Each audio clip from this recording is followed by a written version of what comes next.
This time, we will reconvene the meeting of the February 9th, 2016 Board of Trustees. Just coming back from executive session.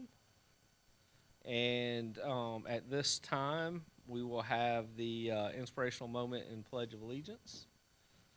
Yes, Mr. Chair, this evening we're going to have the Director of Planning, Will Anderson, give that for us, and then we're working on a flag for the Pledge of Allegiance.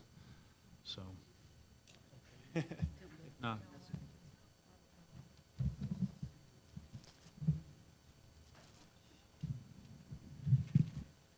I guess we're working on a flag. We'll go ahead and get started. yes, go ahead. Joe, I think there's one on the desktop. Ah, voila. There we go. All right. Technology. Yes. Technology saves the day. All right. Go. Well, good evening, Chairman Manning, honorable school board members, and Dr. Ham, and members of the public. I would like to thank you and Mr. Plank for the opportunity to deliver the inspirational moment tonight. When I was thinking about what I could say or what story I could tell, I was reflecting on this month, Black History Month, and also the different opportunities and challenges we as a district face. The first thing that came to mind was my experience last Thursday. I had the honor to read to a third grade class at Bethel Hanbury Elementary School for their African American Read-In Day. It was a great experience. The students were excellent, and the school did a fantastic job putting on the event. When I arrived, a young man in the fourth grade asked if he could pick a book out for me. I obliged, of course. He picked this book out. Testing the Ice, a true story about Jackie Robinson. I had never read the book, so I was intrigued. I'm a big baseball and sports fan in general, so it definitely piqued my interest. The book was written by Jackie Robinson's daughter, Sharon Robinson. The story is not so much about Jackie's days as a baseball player. She does touch on the courage and strength it took for him to break into Major League Baseball with all the hurdles and backlash he had to face. But it's more about Jackie and his family. Growing up in upstate New York, it is about the kids playing on a farm, and in particular, a small pond on their farm. The kids were always in and out of the water, but Jackie always watched from afar, until one winter day when the kids wanted to ice skate. I'm going to read a couple passages from the book. When we reached the edge of the lake, Dad turned to us and said, "Wait." Jackie, David, Candy, Willie, Christy, and I came to an abrupt halt. Then he ran to the house and returned with a shovel and a broomstick. As we lined up along the lake's edge, Dad eased onto the snow-covered ice. "Dad, be careful," I shouted. "Don't fall in," David screamed. I grabbed Christy's mittened hand and squeezed. "What's wrong?" she whispered. "I'm scared," I replied, as the reality suddenly dawned on me. My dad can't swim. Jackie Jr. twisted the cord attached to his sled. David, Candy, and Willie stepped closer to the edge of the lake. Dad went further out. The ice crackled beneath his feet. He took another step, then cleared the snow from his path with the shovel. From the cleared spot, he was able to tell how thick the ice was. Before he placed one big foot in front of the other, he tapped the ice with his broomstick, testing it for weaknesses or cracks. Tap, tap, tap. Dad took a few steps forward. Tap, tap, tap. Then he took a few more steps. But just as he was about to pronounce the ice safe, boom! A terrible noise roared from the ice below. "Dad," I shrieked. I was sure the ice was going to open up and swallow him. Jackie Jr. stood ready to shove his sled to Dad. David, Candy, and Willie inched closer to my brother. We waited for what seemed like forever. "It was just an air bubble," Dad called to us as the sound moved down the lake. Dad took a few more steps, tapping as he moved to the deepest part of the lake. He stopped, gave one last tap with his stick, then turned to us and called out, "It's safe. Put on your skates." We cheered loudly as we could as we skated circles around Dad as he walked back onto solid ground. All I could think was, my dad is the bravest man alive. Now years have passed and we understand even more how much courage it took for my father to step out onto that ice. In fact, Dad showed the same courage on the ice that day as he did when he broke the color barrier in baseball. No one really knew what would happen, but he felt his way along an untried path, like a blind man tapping for clues. That was Jackie Robinson, and that was my dad. Big, heavy, out there alone in the lake, testing the ice to be sure it would be safe for us. And he did it, even though he couldn't swim. Jackie Robinson was courageous, brave, and an inspiration to all. Through him staring down and breaking the color barrier in a baseball league that wanted nothing to do with him, to him walking on a frozen pond even though he could not swim. I hope we all can aspire to be just a little bit as courageous and brave like Jackie Robinson in all the obstacles, challenges, and opportunities we face. If we can do that, I'm sure we can all continue to make this district the best for all of our current and future students. Please stand with me to say the Pledge of Allegiance. I pledge allegiance to the flag of the United States of America and to the republic for which it stands, one nation, under God, indivisible, with liberty and justice for all. Good job. Oh, thanks. Before we go further, I'd also be remiss if I didn't let folks know that Dr. Elkins Johnson is with us via phone, so she's actually sitting at her station. You can't quite see her, but she's there. Dr. Elkins Johnson, you can hear us okay? Yes, I'm fine. Thank you. Absolutely. All right, now we'll move to the approval of the agenda. If I can have a motion. Move approval. Moved approved by Ms. Brill, Second. second by Ms. Mackey. We'll have the vote at this time.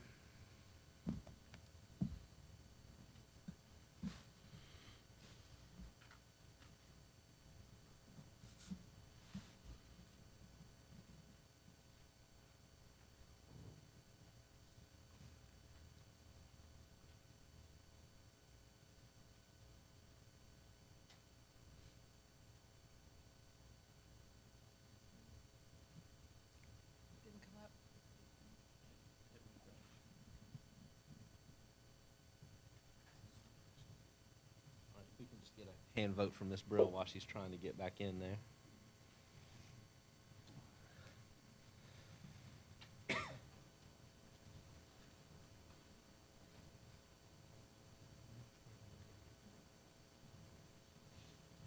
And motion passes 7-0. All right, next on our agenda is the approval of the consent agenda. If I can have a motion. Move approval. Moved approval by Ms. Brill, second. Second. Second by Ms. Mackey. Have the vote at this time.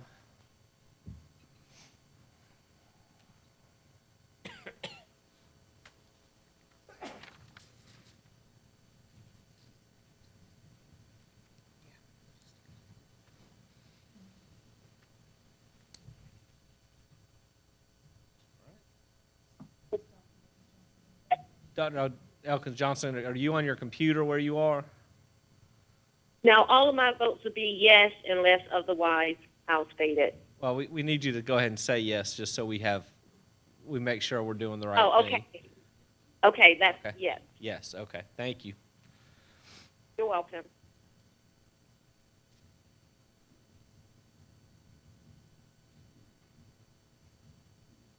All right, motion passes 7-0. Next on our agenda is public participation. We have no one signed up at this time. However, if you'd like to speak to the board, please come forward to the podium.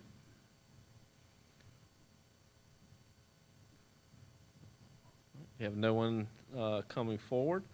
Next is our faculty focus, Dr. Ham. Nancy Gregory will be presenting our faculty focus. Good evening, Mr. Chairman, members of the board, Dr. Ham. It is my pleasure for our faculty focus tonight to present Mr. Patrick Kelly. We are very proud of Mr. Kelly, who is an AP U.S. government teacher at Blythewood High School. This year, he is also serving as a Teacher Ambassador Fellow for the U.S. Department of Education. Patrick will share what he's been doing as a fellow and how the experience has impacted his classroom.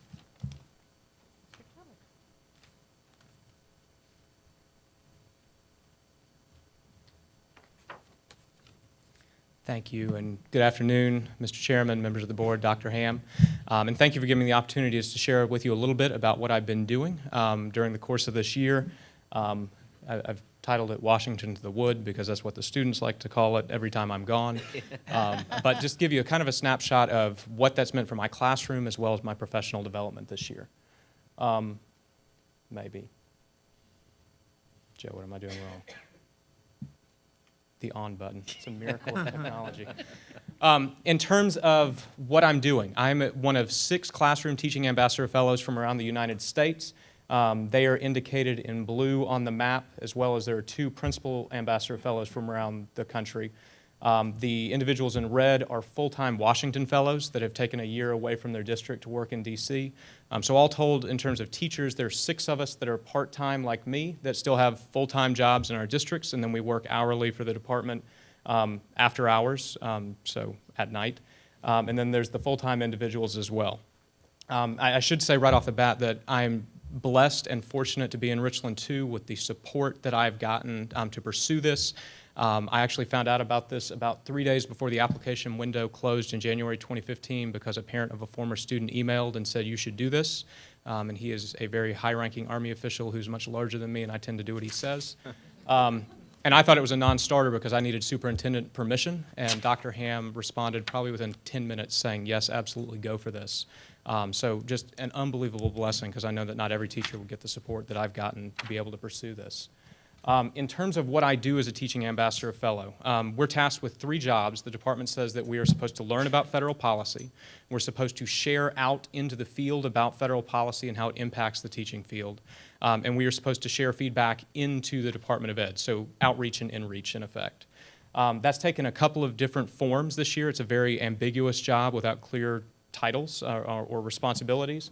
But one thing is every 3 months I do travel to D.C. For a 2 or 3 day meeting with members of the Department of Ed.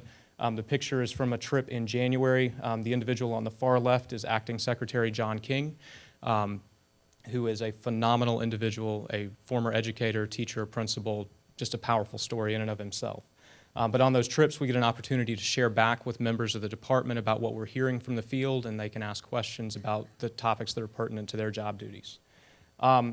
We're also tasked with a lot of educator outreach events. I've traveled around the state during the fall, a little limited because of coaching duties, but traveled to Myrtle Beach, visited schools, met with all the district teachers of the year in the state to hold a roundtable with them on topics that were pertinent to the department to gather feedback to take back. We've been holding Twitter chats, #TeachersAtEd. Next Tuesday night, we'll hold one on equity in education in the United States, if you'd like to follow on Twitter. In January, that's the trending data for our Twitter chat. We made it all the way to number 4 in the nation. Unfortunately, Sarah Palin decided to endorse Donald Trump that night, and we had no shot at number 1. So we will be endorsing someone next Tuesday. We also provide feedback to Ed. That's the purpose of the quarterly trips as well as the emails. A big part of my job is I probably receive 2 to 3 speeches per week, whether it's from the secretary or from one of the undersecretaries, for review. They're serious about getting teacher eyes on what they're going to say in public before they actually say it. And the speeches have actually shifted because of feedback from the team. And then the 4th thing would be writing. I've to date published 4 blogs on the Department of Ed's website with a couple more that are kind of in the queue at the moment. So again, providing a teacher's perspective with what the U.S. Department of Ed is doing. I've also committed from the minute Dr. Ham said I could do this to try to make sure that Richland 2 is benefiting from the flexibility I've been given to do this. So I've tried to bring Ed back to Richland 2. And Ed, I learned very quickly, is how they abbreviate Department of Ed. If you call them DOE, they get angry because that's the Department of Energy. But in November, we had a visit from the Secretary's teacher leader in residence, Maddie Fennell, came to South Carolina, and she spent almost a full day in Richland 2. She met with our induction program and asked them notes, got feedback, took a lot of views back to Washington from that. She met with the R2 Innovates team, which she has not stopped singing the praises of, all the way up to Arnie Duncan, heard a lot about R2 Innovates, and it got a lot of positive feedback at the department. And she spent a night, the picture from Twitter is Project Castle, which is at Sandlapper. It's a partnership between Sandlapper and Richview High School students for a mentoring program, and Maddie joined one of their community outreach nights.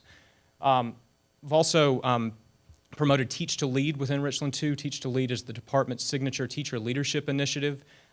It is, bar none, the best professional development opportunity I've ever seen in my life. It is a remarkable opportunity for teachers to take an idea and move it to scale to where it can be implemented. And we actually have a Richland 2 team who will be traveling to Baltimore this weekend for the Teach to Lead Summit. It is a team that is working with our ESL population that was born out of the R2 Innovates program. So they're going to get the resources the Department of Ed can throw behind their work. And then I've tried to highlight Richland 2 anytime anybody asks for feedback. If they want to know something that works, I can say, well, that happens in our district. And so my most recent blog post that got published, they wanted somebody to write about the impact of student-led conferences. And my daughter goes to CFI, where every student has to conduct student-led conferences from kindergarten on up. And so this blog post hit about 2 weeks ago. The department has pushed it on Twitter heavily. It's been retweeted hundreds of times. So the Richland 2 model at CFI has been seen on a national scale. For my classroom, it's been phenomenal. It's been a great chance to make learning real for my students. Anytime I'm in Washington, I'm an AP government teacher, which is part of why I jumped at this thing. So I have used this as an opportunity to make curriculum real for students. In October when I was there, I took a jog out to the National Mall before we met at Ed that morning and filmed a little 5-minute, well, it's supposed to be 5 minutes of wisdom. You can see on YouTube it's 6:24, so the students gave me a lot of grief. But talking about what they were covering in class that day while I was out, and it added a little bit of authenticity. I've also been able to talk a great deal to what's going on in the government and hooking them in connection. I was fortunate to be in D.C. the day of the State of the Union in January. And so throughout the day, I was tweeting updates to my students to encourage them to participate. Also, I got to watch the State of the Union in the Secretary's conference room with other senior staff at Ed, which was a phenomenal thing. I did win State of the Union bingo among the Department of Ed, which my students were very excited about. And yes, I have put that on my resume. Yeah. It's also been a great way to increase my content knowledge and to make things applicable to my students. A lot of the concepts that are abstract and difficult for government for my students, I've been able to make real in a way that I never could, whether that is the impact of federalism and how the federal government uses money, as you guys know, to encourage states to do things. I've met with the director of Race to the Top. So when I talk about how grants impact states, I've got something concrete. Tomorrow, my students will be studying how the executive branch creates regulations that have the force of public policy. They never understand that because the executive branch is supposed to enforce law. Why are they creating it? Well, in the recently passed ESSA, in Title II, there's a section that says states are required to, what is the exact language? They're required to meaningfully consult with teachers, principals, and other stakeholders in writing their application for Title II grant funds from the federal government. My team is being tasked with what does meaningful consultation looks like. So my students are going to study that tomorrow and realize, wait a second, all the law says is meaningful consultation. What does that mean? And we're going to be able to walk through that. So they're going to see a real concrete example. And then the networking is just incredibly rich, just the individuals I've been able to meet. Takeaways from the experience. The big one is that we are blessed in Richland 2. The things that we are doing in this district are models and really the envy of a lot of the rest of the nation, whether we're talking about tech integration. I'm actually FaceTime with a middle school today in Connecticut that their district wants to purchase one-to-one desktops for every student. The students think that's a bad idea and they want Chromebooks. So they wanted to talk to somebody who's used Chromebooks. And so I had a 15-minute FaceTime conversation with them. R2 Innovates, like I said, is getting a lot of love at the department. Our induction program is rare and an absolute gift that we have that. Most places do not have that, and I've been working strongly on teacher prep. Nobody else has really a model like us with induction. The other thing is, my takeaway has been I've been struck by the need for teacher leadership in our country. And why that matters is data that you guys are probably very familiar with in hearing about teacher shortages. Sarah released a report just last week that districts in our state reported a 33% increase in the number of vacant teaching positions compared to last year and a 66% increase compared to the year before. Even in Richland 2, we've struggled to fill vacancies, and we're one of the premier districts in the state and in the nation. It's not going to get any better. I had to review the Secretary's 10th annual report to Congress on teacher prep programs, which was 100 pages of fun. And buried in those 100 pages was the data that there was a 20% decrease in people enrolled in teacher prep programs between 2011 and 2012, and 5% decrease in people actually completing programs. So we have a teacher shortage, and we have nobody coming through the pipeline. Further data from the department, only 26% of people that finish a teaching degree, actually finish the program, are in the classroom 5 years later. That sounds even lower than the typical data that's rolled out because it's usually the percentage of people that enter the classroom and then leave. But there's thousands of people who finish a teaching degree and then never actually go into the profession. And so I could go on and on about the costs of that, but it's a problem. what's driving that problem is dissatisfaction within the teaching profession at a national level. And I've heard this constantly in roundtables with teachers. It's not about pay. Anytime I ask teachers, how do we recruit and retain the best teachers, which is what our Twitter chat in large part is about next week, it's not pay me more. I mean, that'll come up, but it's like number 10. Usually it's about respect, and that word respect shows up over and over again. And kind of what they mean by that is Gallup ran a poll in 2014 where they found that teaching out of 14 professions measured ranked, quote, last in respondents saying that my supervisor always creates an environment that is open and trusting and where my voice is valued. Last out of 14. In the same poll, teachers were the highest on the ranking of my job makes me laugh daily. They were among the top on I find meaning in my work and I see it as a calling. So what's pushing them away is not lack of love for the profession, it's they don't feel like their voice is valued. And so I see teacher leadership as an essential thing for Richland 2 moving forward, because that's what is going to be necessary to compete in a more competitive teacher job market. You know, it's been pretty standard in our profession that if a teacher excels, the question that's asked is, or a statement that's given is, you should consider administration. And when you think about it, there really aren't natural career progressions for teachers. If you're a great teacher and you go into the classroom, then 30 years later, if you're good, you're the department chair and you're the keeper of the textbooks. But there's no real progression. The progression is to go into administration. And we need to continue to push for great administrators, because administrators are the key, and I have learned this in spades in talking to teachers. We are blessed in Richland 2 with great administrators. Other districts are not.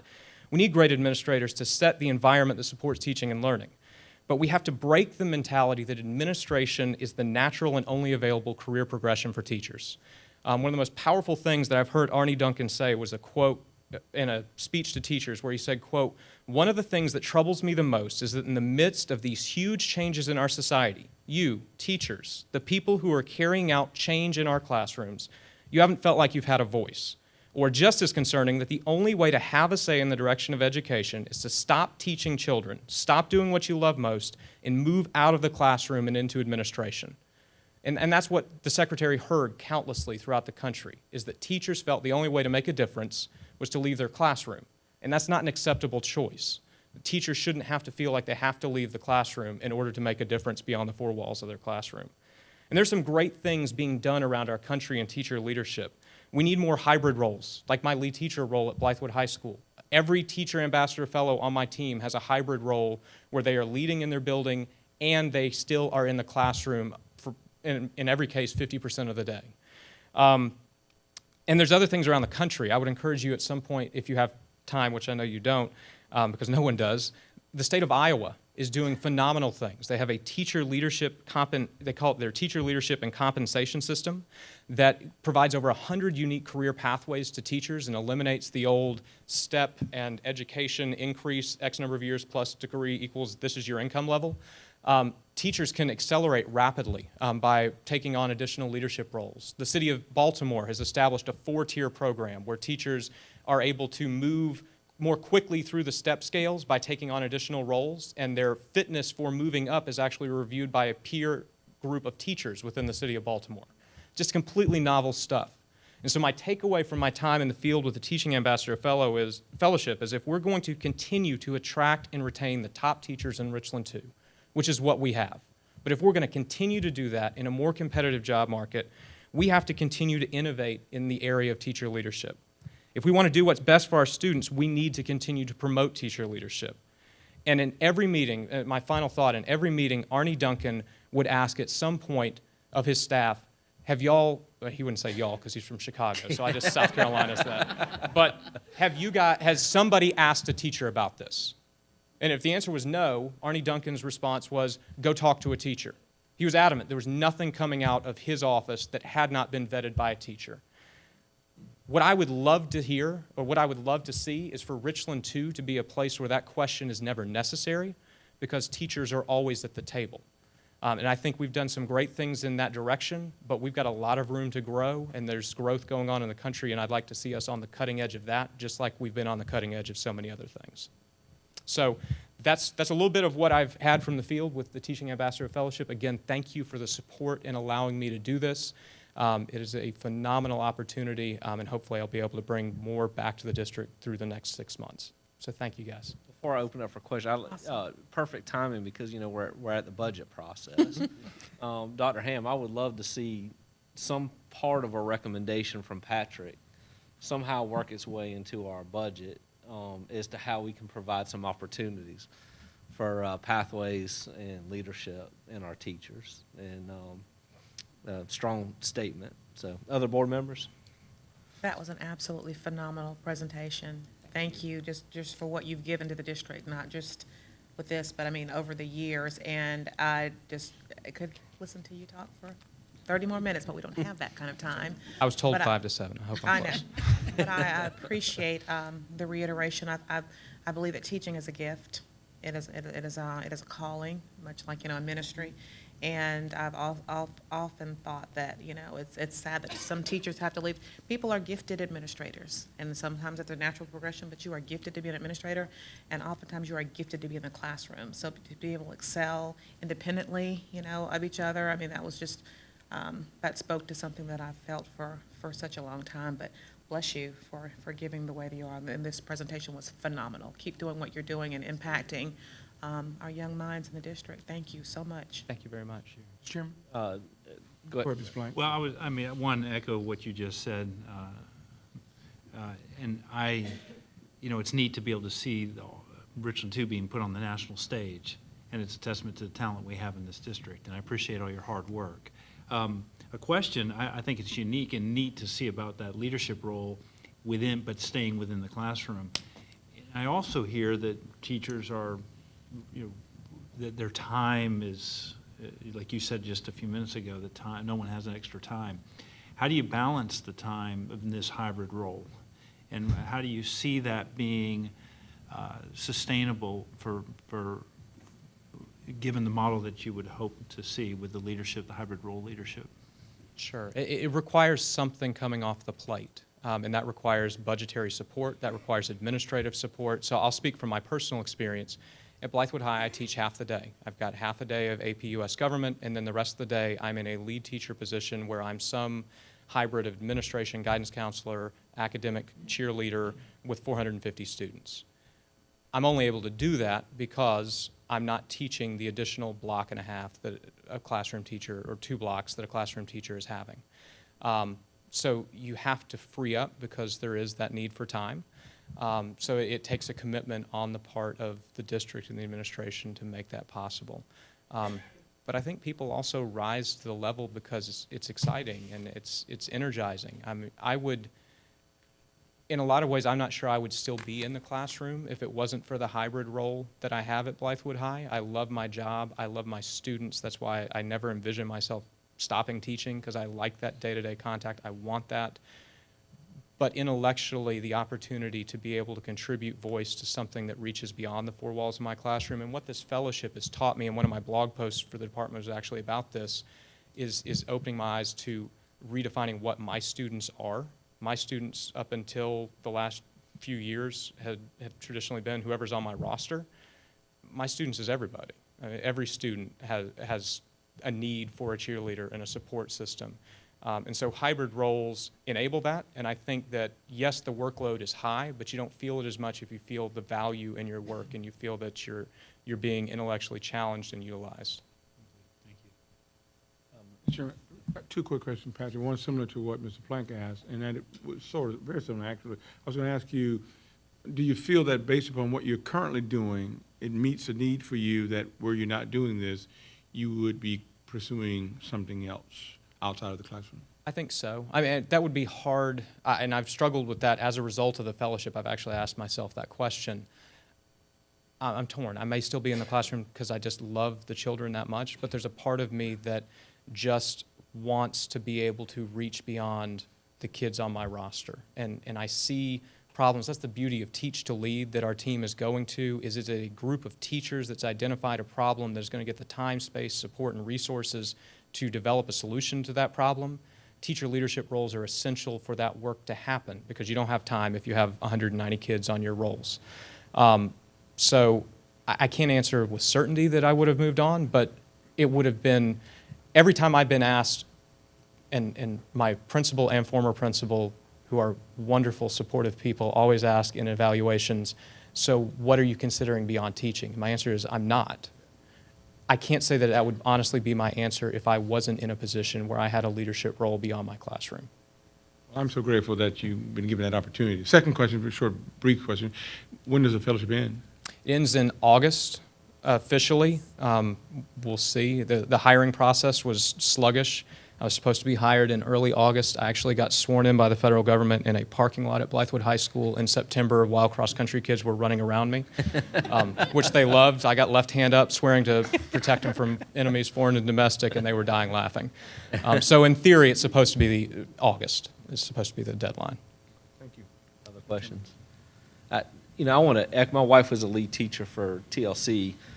She's never worked harder in her life than she did when she was there. I mean, every weekend, evenings, it was constant. It was a passion.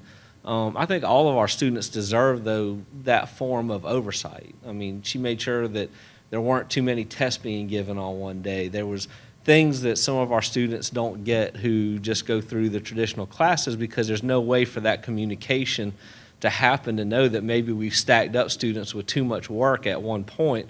There's just not that channel unless you have somebody who sits between that principal and the students that can see all of that and handle it. And I think that's part of the success of our magnets, that we do have lead teachers who go above and beyond and get involved with them in a lot of other ways. And so I think we have a lot of those leadership opportunities.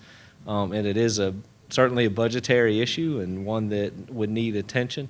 But I think that there are those opportunities, and I think it would have a huge impact in our district. And I always appreciated your leadership. You've been on the state, national, and local stage in so many ways, and we appreciate everything that you're doing for us. Thank you, sir. Thank you. Y'all. All right.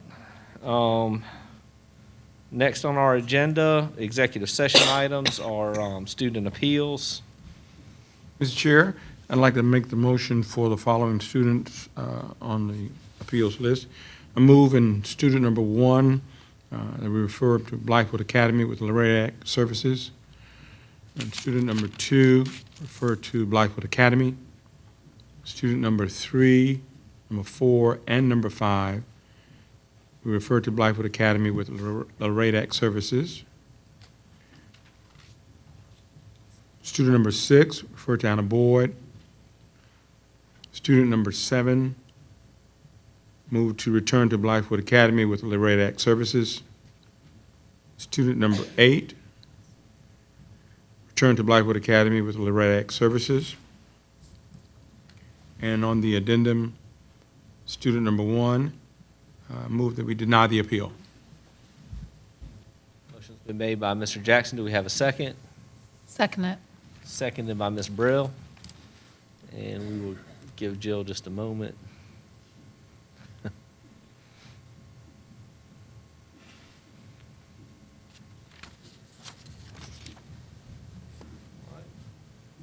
have the vote. And my vote is yes.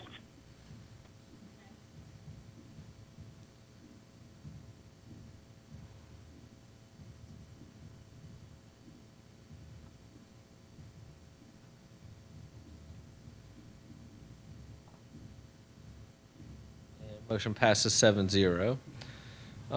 Next on the agenda, executive session items, a contractual matter regarding the sale of property. If I can have a motion, please. Mr. Chair, I move to authorize the superintendent to execute 1, a title to real estate, and 2, a right of entry agreement on behalf of the district in the forms presented to the board previously, agreeing to sell the property near Farrow Road and Kelly Mill Road to the South Carolina Department of Transportation in connection with its road widening project for a purchase price of $10,575, with the agreements to be publicly available after the contracts have been executed.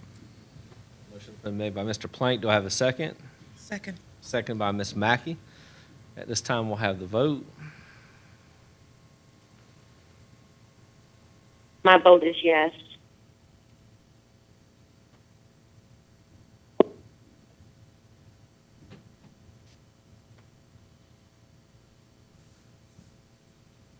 Motion passes 7-0. Next on the agenda, old business, action requested, approval of policy BID. Mr. Chairman, policy BID, it deals with board member compensation and expenses, and we've suggested revisions. You saw them at your last meeting, that the revisions really primarily focus on how we can improve the reimbursement process for board members who attend meetings and conferences and handle those expenses. I'd like to just state for the record, this does not involve any change in board pay. It is for travel and other expenses. If I can have a motion to approve the policy. So moved. So moved by Ms. Mackey. Do I have a second? Second. Second by Dr. Cheryl Cochran Parker, who I always have to say your full name. At this time, is there any comments before we take the vote? All right. The only comment I have is we would just want to make sure that this goes into effect. Would that be July 1 or would that be November? It's in the July. policy that it would be July 1. July 1. So next school year. Okay. Dr. Johnson, can we have your vote on that? My vote is yes.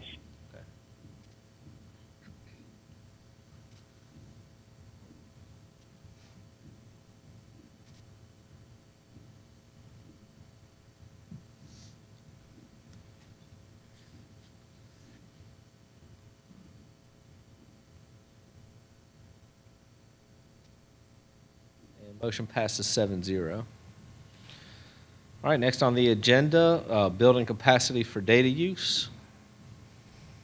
Mr. Chairman, let me kind of kick this off. Richland, too, for a long time has really used data to improve instruction. I know that when I first came to the district office, and I'm not saying how long ago that was, one of my first jobs was to do presentations about data to the administration. And over time, we have gone through various phases of how that was done. And you may remember in 13-14, one of the areas that we listed for improving academic achievement was in improving our use of data. And we really did start to dig into the data more deeply and to use a variety of data to improve learning.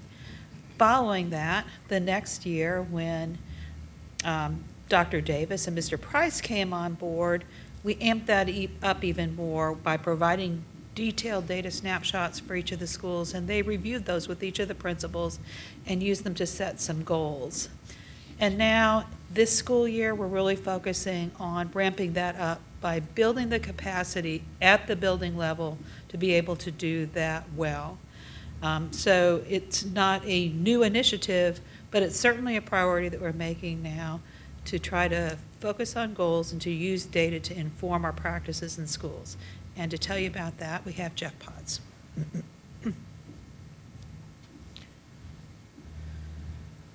Thank you, Dr. Ham.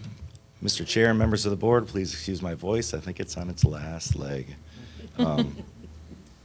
As Dr. Ham said, throughout the history of Richland 2, data has played a really important role in our systematic processes.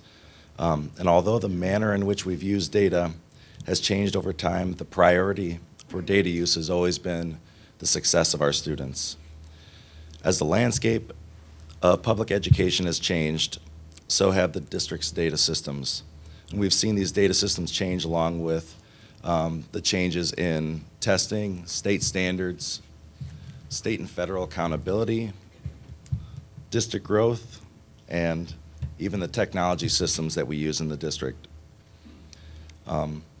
Similar to Dr. Ham, I've observed this evolution personally through my role. When I first started in the district as an intern, we still had a data cabinet, and the data cabinet was the place where administrators in the district came and checked out stacks of data.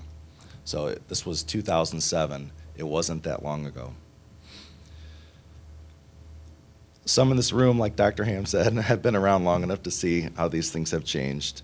But we've moved from presenting test scores to administration to be a standard towards a system where there is an intentional focus on using information for quality improvement daily. Not only is the use of data important enough to be one of our 9 priorities, but it's also a critical component of our advanced ed accreditation. As part of the process for continuous improvement, the planning department, in cooperation with superintendent, assistant superintendent, teaching and learning department, and other district and school leaders from throughout the district, began a process to refine the systems that we use within the district. Some of this work includes coordinating goals and objectives. Some of this work involves professional development and the coordination. Some of this work revolves around making sure the supports that are needed are where they are supposed to be when they are expected to be there. Attached in your presentation is an electronic copy of a simple working document that we are using initially to help organize, refine, and coordinate some of these efforts. I would like to introduce Ms. Audrey Brady, who's behind me. She's now the data analyst for the district. Audrey has done a lot of work in helping to prepare this document. In the planning department, we understand how critical our roles are to the success of the district. And I think Dr. Ham was looking to address one other thing at the end of this presentation. I am. Oh, also, attached is an electronic, in your packet is an electronic copy of the working document that we have. In the beginning, it describes kind of where we're at in terms of the vision and mission.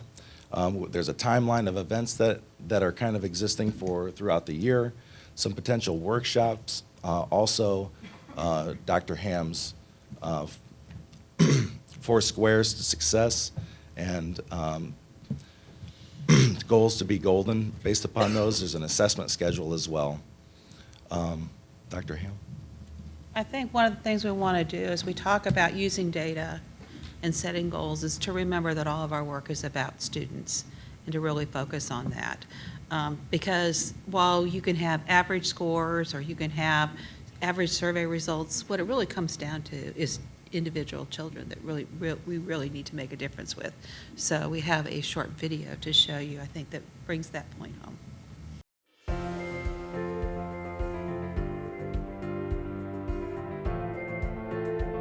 Because of you, I am more confident in what I want to do when I leave high school and my acting. Because of you, I'm an editor. Because of you, I like to keep pushing myself. Because of you, I am a state reading hero.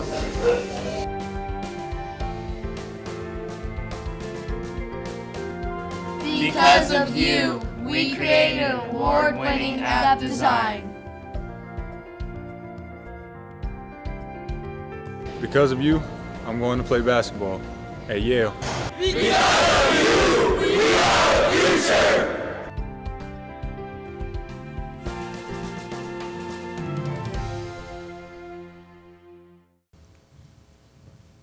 Any questions from the board? Board members, questions or comments? Mr. Chairman? Yes, sir. Thanks, Jeff. I appreciate that presentation very much, and data is very important to the board as well.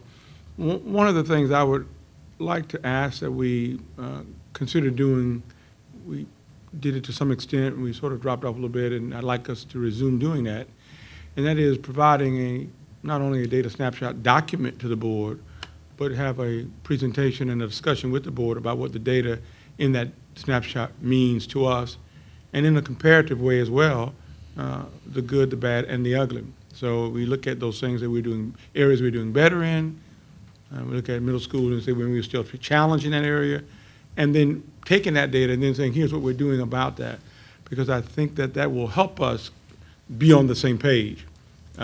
Getting the document is very important, and it helps a lot, but sort of hearing what the data inside the document means and having it explained to us and to offer what it has, how it has evolved, as well as in coming back around on the back end of that and saying, as based upon the data last year, here's where we are. And this is probably a bigger question, Jeff, for you, probably to Dr. Ham, then coming back on the back side of that the next year and saying, based upon the data last year, here's what we've done about it, and here are the results of that.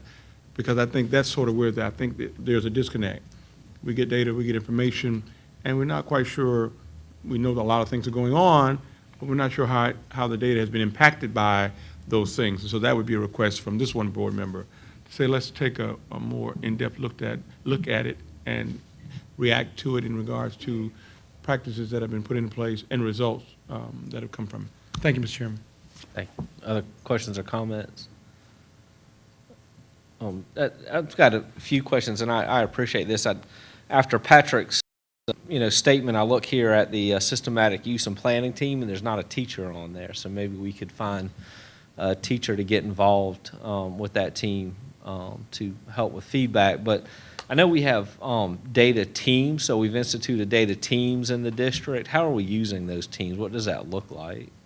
I think that's part of the growth initiative that we want, is to be able to say that we do have systematic data teams in schools that are doing specific things. I think right now we can't say for 100% certainty that those things are in place at all schools doing the same types of processes. So it's more of an ad hoc data teams right now versus... I think this is something that we are moving towards. But I think one is setting the right goals from the district, setting the right goals within the schools, and making sure that within the schools and at the district level, everybody's working towards the same types of things, monitoring those things. And like Mr. Jackson said, coming around at the end of the year and saying, where have we been on these specific things? I know for a fact within the schools that there are people that use data in varying ways. They almost all have data teams. I think the setup of those look differently, and as they should, they have different types of people within their schools, especially across the levels. But I think in some ways we want to have a better handle on what those things look like. And does this tie in heavily to assessment? So I know my daughter goes to school, she gets a rubric. The rubric may say, well, 30 points are associated with, proper grammar, but nowhere in there does it say, like, if you have 2 to 3 errors, it's this many points, 5 to 6, it's this many. So I think there's still work in the area of assessment. I know we've talked a lot about assessment, and that there's some of that seems like it would feed into this for better data, so grades are more consistent, things like that. Agreed. Okay, so that's part of this, the assessment piece is tied into this initiative. Assessment piece is a big focus. One of the things that we want to be able to do is make sure that from a district level from our office to teaching and learning assistant superintendents, really everybody across the district and into the school is getting the same message about what do our scores mean for students.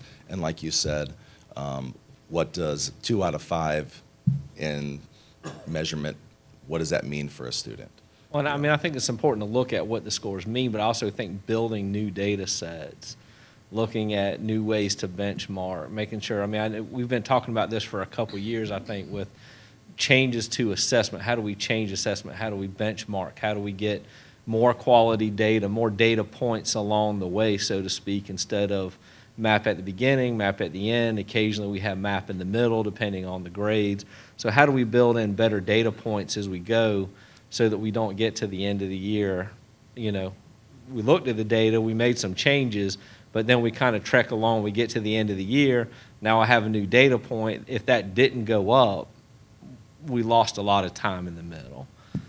And so I'm hoping that that's part of this, is how do we build in new data points that would give us better tracking throughout the year. Does that make sense? It makes sense, yeah. Okay. And then the other thing is, I know at one point I had asked, and I heard we were working on it, a data dashboard for the, could be for the board or anybody. I mean, the idea that, if Mr. Plank wants to go in and see how we're tracking on our budget at that time, he doesn't have to go back and find the board presentation for that. He can go look at it. If Mr. Jackson wants to see how many students we have in the district, he could just go look at that without having to ask somebody how many students do we have in the district. Those types of things is kind of a start. Is that something we're still working on, or? I don't know from my end if we're working on dashboard type data, but I know at specific points in time we release that kind of information. Those are updated and available. I wouldn't say that they're in a dashboard kind of a sense, but they're in a static sense. We can just make those more easily accessible to you. In some way more easily accessible. I don't know how other board members feel, but I know before we go out to presentations, oftentimes you get questions from board members about different things, and if we just had easier access to that, we could find there are maybe others who are interested in that as well. I know oftentimes I'll ask what the ratio is, and sometimes it's, go out to the State Department and find it. Well, that's great, but, I'd like to be able to use our district resources to get some of that too. So anyways, I appreciate the presentation. Thank you. All right, next on our agenda, 8% capital improvements. Dr. Ham. I'm going to call on Dr. Miley, and I'm sure he's going to be assisted by Tom Kramer and Jack Carter, but we'll let Dr. Miley. Yes, thank you. Chairman, board members, you approved on January the 12th at your board meeting authorization for up to $10 million worth of 8% bond funds. We did not have the project list at that time, but if you remember, we had the bond attorney here, and we told you that we would be bringing the list at a later time. This is your first reading of that list. We have two lists on board docs, one list of facilities compiled by Jack Carter in terms of the needs of the district. We have a second list of about the same amount of money, both about $5 million each, by the IT department, Tom Kramer. If you have any specific questions about it, we would be bringing this for you tonight for your review and then for you to approve at your second February board meeting. But if there are any specific questions about the of any specific project or process, we'll be glad to answer those questions. Board members? Chairman? Yes. Tom, the computer, the one-on-one computers replacement cycle, are we buying or leasing our computers? We are purchasing outright the computers rather than leasing. We investigated the difference between lease versus purchase and to determine whether buying is better. Right. We have from time to time over the years, and because we keep the computers much more than 3 or 4 years, we're able to get extended life out of the investment in a single computer versus a 3-year lease or a 4-year lease. So it's a cost-effective approach to getting more life out of a single unit. And what happens to them when we recycle them, the ones that are being recycled? We work with a company that works with the government EPA regulations to recycle those computers. And rather than us paying to have them recycled, they recycle them at no charge. And that's what we do from time to time to dispose of the oldest computers that we have. Is there any kind of E-rate rebate or benefit are we getting from the federal government? No, there is really, if we have computers that are 7 or 8 years old or sometimes even older, there's really no market value for something that old. So we actually save money by getting them recycled for no cost versus having to pay fees for recycling, because it's a little bit better now, but in the older days of CRT computers, there were a lot of government regulations that were in place for recycling of those kinds of computer equipment, and they're mainly shipped out of the country. Actually, I meant when I said the E-rate, I meant in terms of on the front end, not for recycling. Okay, Are we getting any E-rate benefit from the federal government? No, because of our free or reduced percentage, we are considered under the E-rate program to be not high enough with the free or reduced lunch percentage to be able to take advantage of what would typically be called a tier 2 internal connections type of a discount. And so for the last almost 20 years of the E-rate program, we've only qualified for telecommunications discounts. And that's what we've done over the years. That is beginning to gradually change, and we're in the process now of going through the application approval process of now being able to apply for discounts on network equipment, wireless, and networking gear, because the rules now are changing. Instead of paying for telecommunications, they're shifting toward helping districts achieve broadband networking.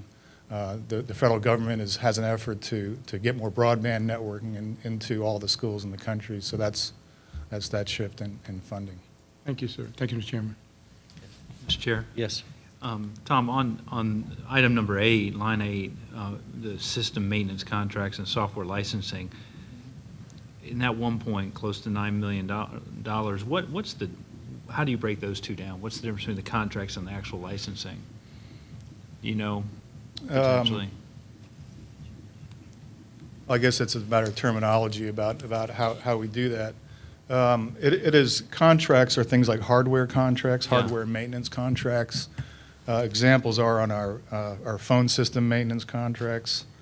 But from a cost standpoint, what percent would be contracts and what percent is licensing? Our hardware contracts is $397,000. Technology system software is $750,000. And then we have other software, departmental solutions for software, $724,000. So the bulk of it's in the software licensing. Right. Our large systems like our software license and use contracts, our Alio finance system, our Blackboard call-out system, all of those are the industry trend of having a subscription software licensing agreement. So those they've been building over the years, and we work very hard to keep those under control as best we can. Thank you. Other questions, comments from the board? All right, thank you very much. All right, next on our agenda, second quarter financial statements. Dr. Ham. That's Dr. Miley again. Yes. As you know, we provide you quarterly statements after the end of the quarter as fast as we can. This is the second quarter financials for the period ending December 31st, 2015. You have the document in front of you. As I mentioned the other night, it's very difficult to review first quarter and second quarter because flow of funds from various sources are not on a 1/12 of the year basis that you might expect. Most of our expenditures, a lot of our primary expenditures, salaries and benefits, are on a kind of a 1/12. So we have expenditures not exactly lining up to our revenues at this time of the year. But we compare that to previous years. We've gone back and looked at the last 5 years, and we are right in line with, in terms of revenues to date, exactly in line with our other last 5 years. And in terms of expenditures to date with general fund, we are right in line with our last 5 years of expenditures to date. So and I would look at that as a better indicator of our health in terms of our mid-year point, as opposed to looking at, just revenues versus expenditures at this time of the year. And I'll be glad to answer any questions you had. I know that one question looked kind of out of place here, and I wanted to mention, if you'll turn over to page 3, in terms of the EIA funds, one of the things that looks kind of bad is we have a negative balance in our teacher supplies. That's the teacher supply checks that the state gives us. Unfortunately, they give us money after the fact.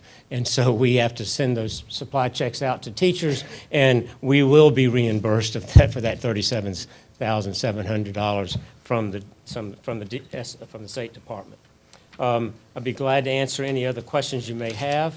This is for information only. You don't need to act on this, but if you have any questions, I'd be glad to answer. Mr. Chair, I have a question. Go ahead. Go ahead, Dr. Elkins Johnson.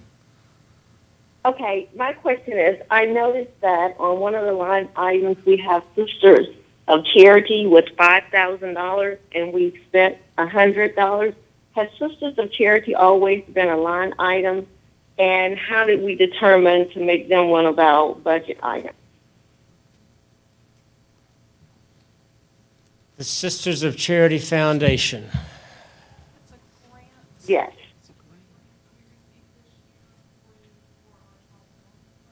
It is a grant. It is a I'm grant. sorry, I can't hear. Yeah, Dr. Miley is going to repeat what the statement was. It is a grant from the Sisters of Charity Foundation for our child development program. For non-traditional parents. We received the $5,000 budget. We've received the $5,000, and to date we've spent $100 of that. So we did not donate to them. They made a grant to us.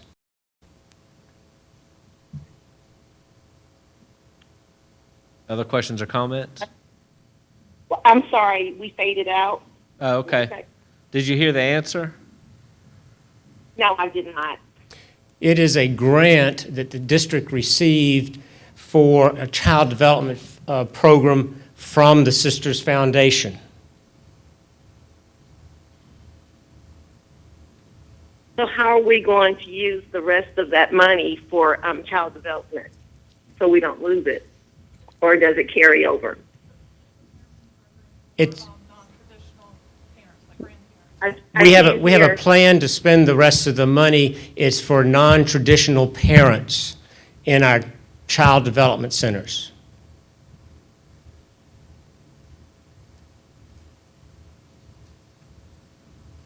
Dr. Johnson, maybe you could follow up with the district staff at another time. It sounds like for if you're a grandparent or a non-traditional parent, they have a way to spend that money to help with that, if that would be easier. Okay. Thank you. Other questions or comments? Thank you very much. Thank you. All right, next on our agenda, agenda items for board meeting on the 23rd. Dr. Ham. Mr. Chairman, on the 23rd, we'll be meeting at Catawba Trail Elementary School. We'll have a student focus, R2I2. We'll continue our series of presentations on college and career readiness, and this time focus on Gear Up. We'll be asking for approval of the early release dates for elementary and middle schools, and we will have a report on how we review our magnet programs, our review process for magnet programs, which was one of the questions you had when we met about our budget. All right, board members, other items you'd like to see on the next or future agendas? I think in future, well, it doesn't have to be here, just a work session on what we discussed in executive session about disciplinary issues. Okay. Maybe a work session would be nice to discuss what we do with regard to student discipline. Just a Okay, workshop so work among session on ourselves would be student great. discipline. That'd be Okay, great follow for up on us. that. Mhm. Okay.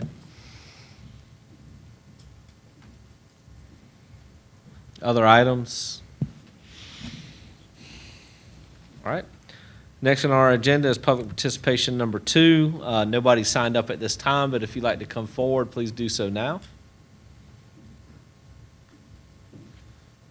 Okay, thank you very much. And last is our board and superintendent comments. Dr. Elkins Johnson, we'll start with you and follow around to my right. Okay, I don't have any comments at this time. Thank you. Thank you. Mr. Plank? Yeah, just thanks for the thorough presentation by Patrick Kelly and the others, and appreciate all the work you do. Thank you. Ms. Brill? I enjoyed Will Anderson's, I guess, what do you call it, moment of... The inspirational moment? Inspirational. I was going to say reflection. Yeah. And I, too, was invited to read at Bethel Hanbury, and it was the 5th grade class, and I chose a book about Obama. And the kids really enjoyed it, and it was very special. And I appreciate, going out in observation or celebration of African American or Black History Month. And I thought Will did a great job, so thank you. And I was really taken away with Patrick Kelly and inspired to listen to how inspired he has been with his experience in Washington and traveling and his ability to reach with upper echelons in education and bring it back to us. And so I only hope that we don't lose Patrick. So wherever you are, Patrick, we want to continue having you as part of Richland too, and you will grow with us. And thank you. I think he went home to be with his family, which he should. So, yeah. Ms. Mackey? Yeah, as always, thank you all for being here tonight. I know that some of you have to be here, some of you choose to. I'm missing an open house at my kids' school tonight to be here to conduct the district's business, but your time is not taken for granted. Thank you all for being here. I think everybody except for Mr. Potts, I've tweeted about their presentations tonight. I don't have his Twitter, but thank you all for your presentations tonight.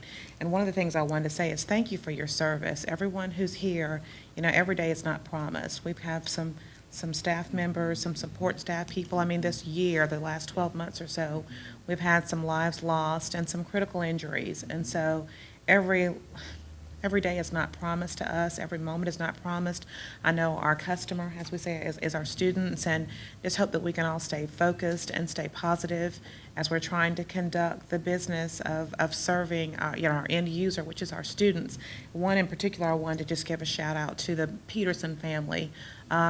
Kenneth Peterson was a longtime district parent who passed. He's an RNE. His wife was the SIC chairperson at RNE when they won the Dick and Tunky Riley SIC Award for Excellence. And they had a student who went through Spring Valley, 2 at RNE.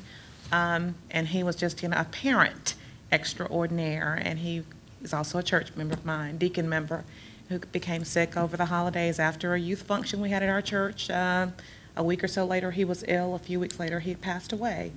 And we were thankful that every interaction with him was a positive one, even when he had, you know, things that were negative we wanted to discuss. He'd always make it positive and find the silver lining. So my point, I'm pulling a Craig Plank tonight. I know I'm going over time. But I just wanted to tell you all, just thank you for being here, and don't take any moment for granted. But I thank you all for your sacrifices of time that you make to be here, because it is just that, a sacrifice and a labor of love. I appreciate y'all.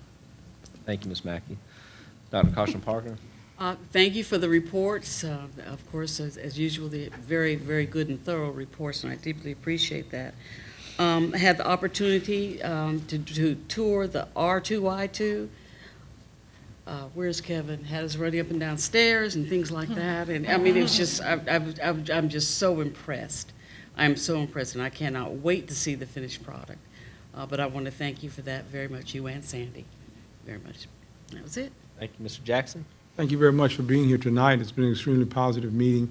I'm encouraged every time I hear presentations like I heard tonight, showing that we're being very, very proactive and not reactive to what's going on with our students and trying to get ahead and stay ahead. And that's important. And I think we're going to be successful as a result of that collective effort by everyone. So thank you very much for the hard work collectively, individually, that you bring to the district every single day.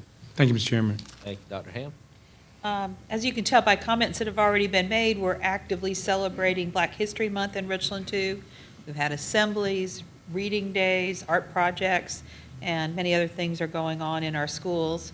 I want to mention that we want to invite everybody to check out the Diversity Spotlight that's on our website.